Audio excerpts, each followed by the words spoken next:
Okay, so welcome to the Working Wellbeings podcast. This is a little bit of a special episode because we are going on tour next week at the Health and Wellbeing at Work Conference 2025. So we're going to be recording some podcasts in person. Ahead of that, I thought I would jump on with the event director. Is that your title? Yes, that The is my event. title, yes. Amazing, Sam Willoughby. So we could talk a little bit about the event and what people can look forward to, and also prep in terms of what some of these podcasts might come out of the event as well. So Sam, for our audience, do you want to introduce yourself? Yes, I'm Sam Willoughby. I'm the event director for Health and Wellbeing at Work, which is run by a company called Mark Allen Group. So they do hundreds of exhibitions all around the world and hundreds and hundreds of publications too, across lots and lots of industries, not just health and wellbeing at work. But I just look after that one. Yeah, I love that. And I know the Mark Allen Group, they own HR Magazine as well, right? They do, yes, which is Yeah. quite good for us because obviously we can work closely with them and use their expertise, support, and data to be fair for our event as well. So that's good to have them in the group too. Yeah, absolutely. Nice one. So how long have you been in this role? Is this your first conference or have you done it before? God, no. Well, I'm not going to tell everyone how old I am, but I've been doing events for over 20 years, so quite a long time in all sorts of industries. So security, telecoms, media, jewellery, all sorts. But I've been doing this role for, gosh, this is my second year of doing it now. So I joined Mark Allen Group, 2 years ago. When they actually bought the event from another company, they bought this one and primary care from another company called Sterling Events. And so even though this event has been going for, it'll be 19 years this year, a very, very long time, we've only run it for, last year was the first time, and this will be our second year running it. Great. And obviously wellbeing events are your favourite events, right? Compared to all those Well, other do you know industries. what? They actually are, because a very quick story is in 2018, I left my previous role, and actually launched my own event. And it was a wellbeing festival, but it was a consumer festival. So different to this, but obviously in the same sphere. But it's nice to do something that is actually helping people. And obviously helping and looking after people in the workplace and supporting and improving that and creating places where everyone thrives really is a nice thing to do as a job. Yeah, yeah. I always really enjoy them. I'm not just saying this. I was thinking about this the other day. I think the Health and Wellbeing Conference at the NEC was the first conference I ever went to as a kind of fresh-faced business psychologist in the world of wellbeing when I graduated from university. Again, I'm not going to say how many years ago that was. Well, is it within the last 19 years at least, as you said? But yeah, it's interesting to see how it's still going so strong today. And I was going to ask a question about that in terms of how, obviously, you've only been for the last couple of years, but how do you see this event evolving over time? That's a bit of a crystal ball question, isn't it? I mean, I think if you think about what's happened over the last 5-10 years or so, especially with COVID, the well-being and health in the workplace has come to the forefront even more than before. So it is obviously a growing industry and ever-changing, whether it's diversity and inclusion, all of the different, there's so many different factors that influence somebody performing to their best and being healthy when they work. So it's really keeping ahead of what's coming up in the industry, what's a real trend in the industry. So for example, this year we've put a bit of a focus on financial well-being, because obviously with the cost of living and all the different things financially that can affect someone, whether it's they lose their home, or they're sending their child to university, or they're looking after an elderly parent. There are so many different things, or they're planning for their when they retire. There are so many things that can affect somebody financially, and then how does that affect them when they're working? So because of that, we put together a new area and a focus on a new area this year, which we've sold out, and we didn't have that 2 years ago. So every year when we're looking at how things are evolving, we'll be putting new things in, growing things. Some things that we might do this year you might not see next year or the year after. So it constantly evolves and moves depending on what is happening with the industry, and what, I suppose, ultimately what those individuals who are coming, so those people who are looking after the health and well-being of their employees, what is it they need to help them do that better? And that's how we work. We listen to our customers and we kind of put together what they need to move forward, really. Yeah, yeah. And that's anyone in any role as well. I'm guessing that the main audience that would attend something like this, and I attend these sorts of things, will be either someone who works in this space or who has some sort of dedicated role related to wellbeing. But I'm hoping that certainly nowadays anybody might come to an event like this because it's part of everybody's job, right? And actually that might be something that's a little bit different from 20 years ago, that perhaps back then, because it was such a, in its infancy. Yeah, yeah, and I think what we've noticed, obviously, we've only done it for the last couple of years. Actually, the team that works with me, I'm actually the only new member. All of the team who worked in it, most of that time has come across. But in terms of the job roles that there are now in that kind of sphere of people who look after people at work, it's massively grown. If we try and do an analysis of people that attend the show, there are so many different sorts of job titles. It's not just HR. It will be head of wellbeing, culture, head of rewards, benefits, wellbeing lead, wellbeing guru. There's so many different ones, and I think now, because it's such a big focus in companies, it's taking them out and growing those roles massively. But yeah, you're right. It's not just those people who are in that sort of HRE occupational health role. It's other people too. So it's the managing directors, the CEOs. They're ultimately responsible, and it's got to drip down from the top anyway. So yeah, I mean, it is obviously business to business. It's not a consumer event. Mm-hmm. However, if I look at the event this year, if you think about the people that you're wanting to attend, they're in a really high pressured role, right?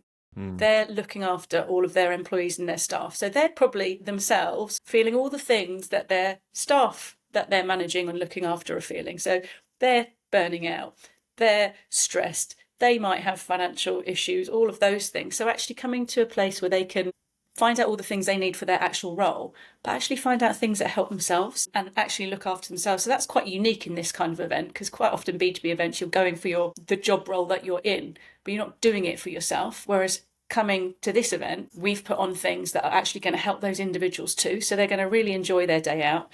They're going to find something that's going to help them, and they're going to actually do what they need to do for their job role. So it's a kind of a bit of a no-brainer really to come and attend if at all they can. Yeah, it's a really interesting theme. I've picked that up. It's almost like who's looking after the well-being of the well-being leads. And I've seen a similar sort of move in the broader role of HR as well. Definitely. So yeah, absolutely. Having things there that are for me as an individual and my own experience, I think heightens the whole thing, right? Enhances. Especially when you've got to take that time to come out of the office, and you're not necessarily, we're in Birmingham, you're not necessarily in Birmingham. We've got people coming from all over the country. We've got people from Newcastle, down far south in Bristol, obviously London, the southeast, and a lot from around the Birmingham area. But people make that effort to go, so you want them to go away having learnt lots, but feeling good. And it's that feeling that they remember when they go away, not the thing that they learnt to go back and tell their boss. It's how they felt. So we work really hard to kind of, not everyone thinks that way, it's quite interesting, but we work very hard to create that experience, and are always trying to improve it, because you're in a big exhibition hall. It's not the most, what's the word, can't think of the word, you walk in and it's not always the nicest feeling of a place. It's quite daunting maybe for people, but yeah, and when we walk in there, I don't think people realise it's completely empty. It's completely empty. So everything that comes into that space, we have to bring and build, from the carpet to the furniture, to everything. Nothing is there. People, when you go to an event, they don't kind of see that, and it's quite an interesting. Yeah. Do you know what? I had no idea either, really. I'm just not for sure I'd ever thought of it. But we went on tour, we took the podcast on tour and attended a similar large trade event, and we were there for the setup, and it blew my mind. In the space of about 3 hours while I was stood there in my high-vis jacket, it went from a big open space to a colourful, the carpet was down, all the stands were being put up. It blew my mind. I'm going to try and do some photos and videos this year, actually, to show that and put that out on our socials, because I think if you're not in the events industry or the big event industry like we are, you just don't have a clue. It's all very easy to say, oh, I didn't order a chair or a table, can you just get me one, please? And you're like, no, because I had to transport that from London all the way up here, the exact amount that we needed. So it's quite interesting. Anyway, we segued slightly. Yeah, no, it's fine. But that whole experience thing's really interesting, and obviously as a psychologist, that's music to my ears, that you're looking for the emotional experience as well as just the knowledge transfer. So I guess on a similar subject, it's really interesting range of speakers this year. I'm not going to ask you to pick your favourite. I wouldn't possibly do that on the podcast. But what I was interested by was how you curate such a diverse range of speakers. What's the process for that? Oof. Well, I don't do it, fortunately. I do everything else. But my colleague Ben, he's a conference manager. He's been doing it a very, very long time. So he spends a lot of time talking to people in the industry. So the bodies, the associations, it will be key employers, anyone who is everything in the industry, he will talk to and find out from their sort of view, what do they think the latest thing is coming up in the industry. We also do every year, obviously, because it's been going a long time, we do surveys after the show to everyone, asking them what they'd like to hear. Are there any speakers they particularly like to see? We go to all the other events and listen to who's there. But I think one of the things is making sure you have that range, because you're appealing to quite a lot of people.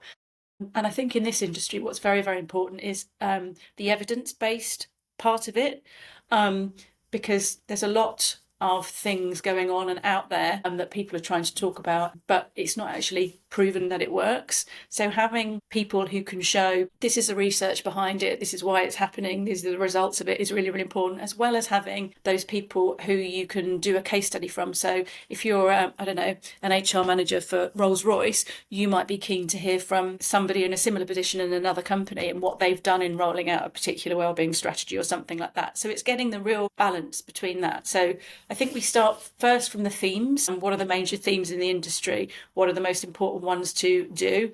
We work out where they're going to go, whether they're going to be a day or 2 days of the event, and then we look at who can talk about those themes. So from an evidence base, from an employer base, who's exciting, who's up to now. LinkedIn, there's so many it takes. So Ben would start researching the program probably in the summer, so in July, and obviously the event doesn't happen till March. And it takes that long to put it all together, to research it, to road test it with various people, to find the right speaker, to invite the speakers, because obviously those speakers don't always say yes. So you might have to look for alternatives. So it takes quite a long time. And it's quite interesting because we get so many inquiries as well. And we've had inquiries like last week, could I speak at your conference? And you're kind of like, do you think we're only putting it together now? Do you know how long it takes to put together something like this? Yeah. So yeah, it's quite interesting. And then we will have some sponsors. So it's very important to us that the level of the content is right. So we don't let people just pay and come along. It has to be the right sort of content that people want to listen to, that's not a sales pitch, that they're going to go away and have a takeaway from. But we certainly do have some major sponsors who will speak as well in the program. But that's good, and actually this is a bit of a plug. So I'm actually running a session at the event as well. So you must do a good job in terms of sourcing speakers. But the sponsors you mentioned there, and we talked about this. You talked about this earlier on in terms of who the audience are.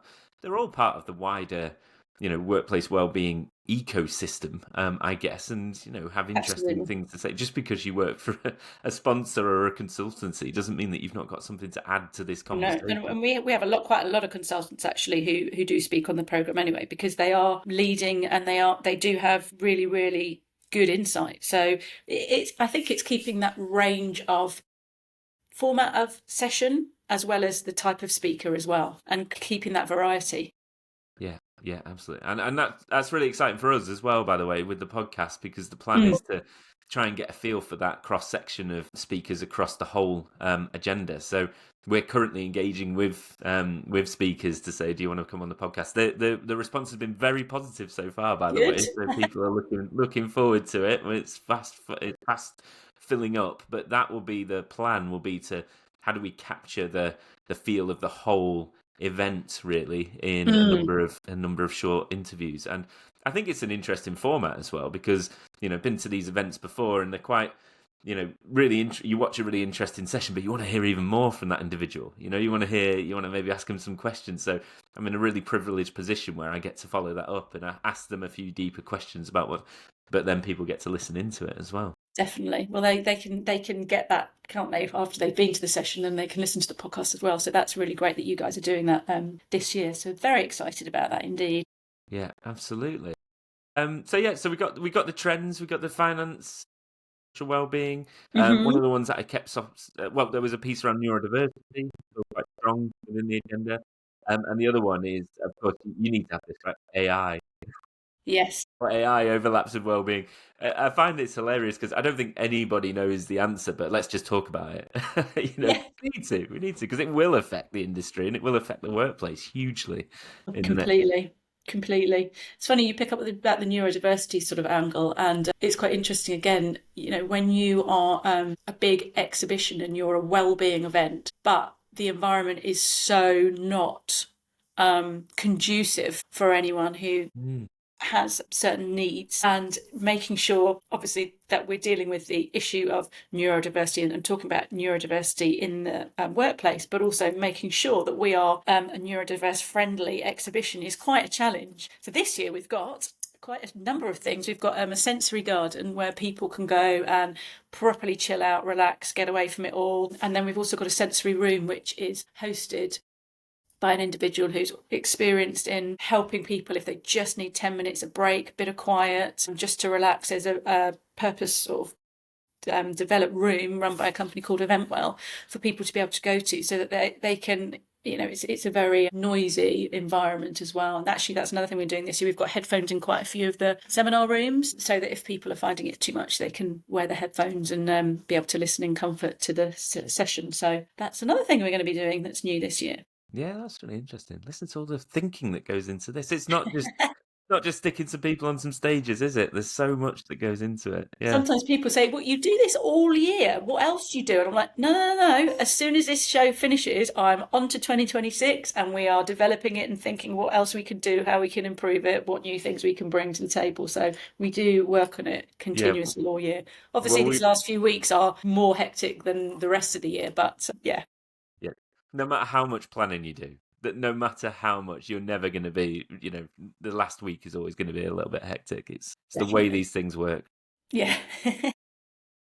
So I guess linked to that, and my final question for you on this micro podcast Mhm. is, what are you personally looking forward to most about the event? And you're not allowed to say when it's over. You get to chill out, although I'm sure that will be quite nice as well. Gosh, because you working in an event is very different. You work on something and suddenly it happens, and we leave on the Monday night and it's all quiet and it's all ready, and then you turn up on the Tuesday morning and there's normally queues and everyone's coming in and there's a buzz. And I guess it's just that, seeing it, what you've been working on all year happening. Hopefully lots of happy people. Our exhibitors are happy. You get comments from the people walking around telling you that they're having a great time. It's that general buzz of being on something and seeing it come to life that we all love. And that's why we do this job. And I think it's just generally that, rather than one thing, seeing all the different parts of it that we've put together, all the new things, seeing how it looks, seeing how it feels and the buzz of it. I just love it. It's my favourite time of the year. Yeah, yeah. Great answer. And I guess I feel I would get a sense of relief that there's nothing I can do now. Almost like a sense of Do you freedom know what that that opening morning is? Once you see that there are actually people waiting to come in, because you never, that's obviously, we know hilarious. how Yeah, many people are registered, but you get my hands will be shaking and my heart will be pumping because I'll be looking, thinking, please be a queue, please be a queue. And it's and then there always is, but it's just I've been doing this a very, very long time, but I still get the same nerves every opening morning. yeah. That's hilarious. I can totally empathise with that feeling of no one's going to turn up tomorrow, which is ridiculous. But that small thought would creep into your head. Yeah, funny. It's funny. Well, brilliant. Well, do you know what? It's been excellent speaking to you, and also really great getting to know the team ahead of the event as well. Really looking forward to next week. I wish you the best of luck for Thank you. this week with last minute planning and all the rest of it. I'm looking forward to the podcast as well. So the plan with this is we're going to get this podcast out. So if you're listening to this right now, we will have put this out ahead of the event within a playlist. And the idea is that we are going to be recording podcasts live during the event, and they will appear as we record them in the very same playlist. So if you're watching this, there may well be some episodes below you right now. If you're watching this ahead of time, then they will be coming very soon. But yeah, thank you so much, Sam, for joining me. And No problem. yeah, Look I'll forward to seeing you next week. see you next week. Cheers.